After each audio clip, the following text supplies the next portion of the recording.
Hi అండి, welcome to my dream new lands. ఈ site వచ్చేసి 5 acres అండి. 5 ఎకరాల వ్యవసాయ భూమి. మనకు సైట్ వరకు కార్ వస్తుంది. ఇది కుటిగల్ అనే విలేజ్లో ఉందండి.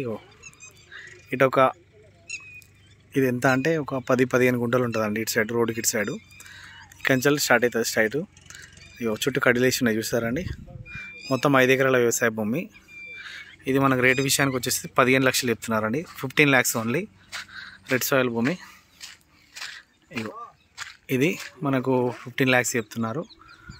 స్ట్రెయిట్గా అట్లా స్ట్రెయిట్గా ఒక వేప చెట్టు ఉంది. వేప చెట్టు నుంచి ఒక వేప చెట్టు అట్లా ఆ ట్రాక్టర్ ఉంది. ట్రాక్టర్ నుంచి అట్లా రైట్ తిరుగుతుంది. ట్రాక్టర్ కనిపిస్తుంది. ట్రాక్టర్ నుంచి కొంచెం ఎల్ షేప్ తిరుగుతుంది. ఇటుని ఇట్లా తిరుగుతుంది. ఆ ముందు కంది చేను కనిపిస్తుంది. కంది చేను నుంచి ఇట్లా. ఇది 5 ఎకరాలు ప్లస్ పక్క పంట ఎకరన్నర అమ్ముతారు. మొత్తం 15 lakhs పర్ ఎకర్ చెప్తున్నారండి. 15 లక్షలకి ఎకరం. కూర్చుంటే తగ్గుతుంది. రైతుల దగ్గర ఉందండి ల్యాండ్. సైట్ వరకు కార్ వస్తుంది. మనకు క్లియర్ టైటిల్ ప్రాపర్టీ.